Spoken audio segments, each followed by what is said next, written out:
Read and hear the story of Michael Buelna, who is a police officer fulfilling his duties the best. But one day, even he did not think that he will come across something like this. Michael was on his duty and was performing the usual routine scan in one of the secluded and the most dangerous surroundings in Santa Ana, California. As the place was often isolated, officers could be easily tracked there, making sure that there is no chaos. However, one night he witnesses major chaos. It was often seen that once it is night, everything stood calm.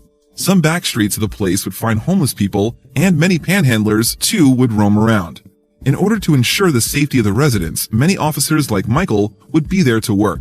However, that day, the unwanted happened. One particular night, Buelna witnessed an extremely disturbing scene. He, despite being an officer, was terrified by what he saw. After policing for nearly 10 years, he had never come across a sight even as bit of close to the horrific one that he saw now. What was it? This story dates back to 1989. While Michael was appointed at another station, one night he was to serve his duty at Santa Ana, as recently a case of the stabbing was reported in that area. While he hoped that the situation was under the control of the officers, soon his hopes shattered.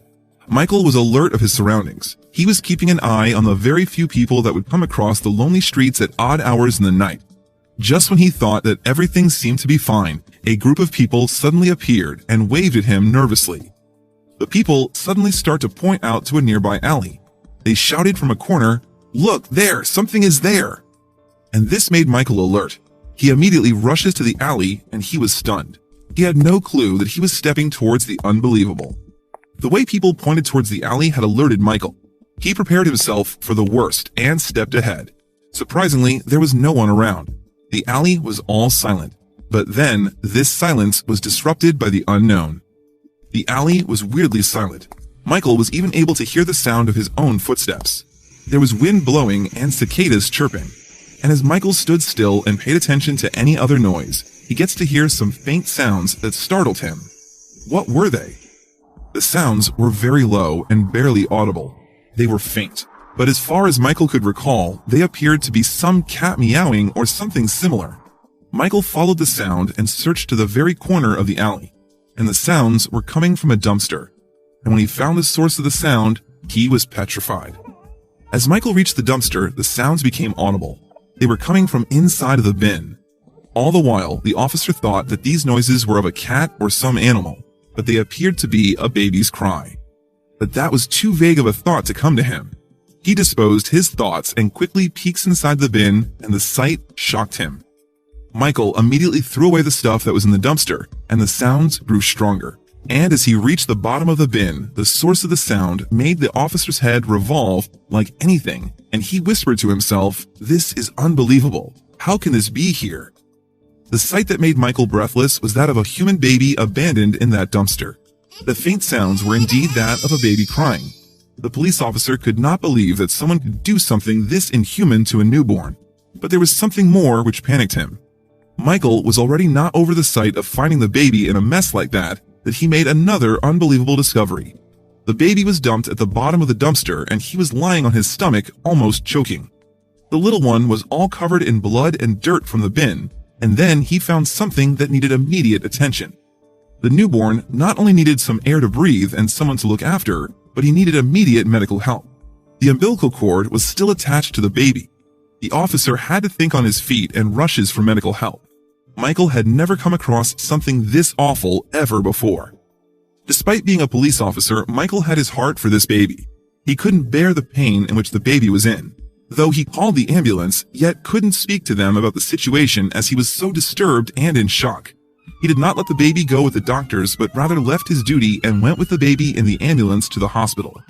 The assistant doctors in the ambulance were worried looking at the baby's condition. The baby was all blue and shivering and cold. It was a severe case of hypothermia. The chances of the baby making it alive were slim. Will the little one lose his life even before tasting it for a while? The baby was taken to the intensive care and his umbilical cord was set free. He was provided with oxygen and immediate warmth to stabilize his body temperature. Lots of fluids and medicinal liquids were infused in him. Everyone was just praying and hoping that this little child survives, but nobody was sure after looking at his condition. Almost after 72 hours under observation, the baby's body temperature came to normal. He began to breathe and react to the medical treatment. It was no less than a miracle that this happened. However, it was only the first fight that this little being battled, and there was many more to come his way. What had fate had in store for this baby? One of the doctors informed the officer of the baby's recovery and even told him that the baby was really fortunate to have come across an officer like him, as he was born a few hours ago when Michael found him in the dumpster. She even said that they need to give the baby a name. What happened next was quite beautiful. Michael held the baby in his arms and with tears in his eyes looked at him. The entire scene that happened that night came in front of his eyes. He was glad that he could find the little one and saved his life. Michael gave the baby the name Adam. However, this moment lasted for a few seconds, and then life happened. The beautiful moment and the story came to an end as Michael had to eventually return to his duties. However, he promised Adam that he will see him again someday, but when that was something unknown. Little did Michael know that it was just the beginning for baby Adam. Baby Adam was handed over to the hospital authorities, and this news of the police officer saving the life of the baby that he found in the dumpster garnered much of attention via local news channels. The authorities hoped that with this, they will be able to locate his mother, but nothing like that happened. And then, a decision was made. As the birth mother or the father of Adam did not turn up, the authorities legally offered him for adoption. After following the legal process, luckily a couple showed up to adopt Adam. Back then, even they didn't know what will happen in the future. Elizabeth Barton and Daniel Fernandez, a couple from California, were looking for a baby to adopt. When they heard about Adam, they couldn't wait to adopt him and have him as part of their lives and eventually complete their family. They adopted him and gave him a new name, Robin Barton. The Bartons knew how tough and horrible life was for Robin after a few hours of his birth. They did not want him to face anything like that ever again and showered their baby with all their love and care. They brought him up the best they could. However, as he grew up, he began asking some unanswered questions. The adopted parents never told Robin about his horrific past post his birth. They loved him as their own. But as Robin grew older, he found his adoption papers and started questioning his past.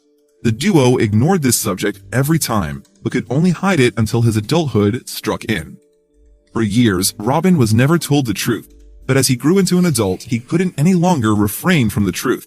The duo always feared that Robin won't be able to absorb the harsh reality and worried for his well-being post the disclosure. And Robin's reaction was an unexpected one. Elizabeth nervously told Robin the entire truth. She told him how he was found in a dumpster by a police officer named Michael Buelna, and how after surviving hypothermia, he was adopted by them. Robin, for some obvious reasons, was taken aback. Still, he had something else to say. Robin was initially frightened to even imagine the condition in which he was found. However, maintaining his calm, Robin expressed his gratefulness for the Bartons who adopted him, and gave him a life he is living today. He also expressed his desire to reach out to Michael Buelna, the officer who saved his life. But will it even be possible? Robin realized that Michael had retired from his service of the police officers. He served at Santa Ana for nearly 3 decades, and before his 50s, he retired. However, the other police officers who were still serving their terms provided Robin with Michael's contact details. Decades later, Michael receives a call from Robin, and he couldn't believe that over the call was the same child all grown up and presenting his thankfulness. At last, Michael and Robin met for once more and had nothing to say to each other. They just embraced each other up in their arms. Robin had tears in his eyes. Michael was very happy to see Robin. He even told him that he, Michael himself, was an abandoned child, and he knew what it was to grow without your parents by your side. And that night, when he saw Robin, he knew that the baby deserved better. As the reunion of the police officer and Robin too gained much attention, surprisingly, after decades, Robin's birth father also got to know about him. Robin's birth father, Marcos Meza, too reaches out to Robin and meets him. And there were a lot more coming. While Robin thought that he got to meet his birth father, he will be able to meet his birth mother as well. Unfortunately, it never happened. It was found out that Sarina Diaz, a prisoner, was deported to Mexico, and around the 1990s, she abandoned her baby. After knowing this, Robin never held any grudges for her, as probably she did not want him to live a life in the prison.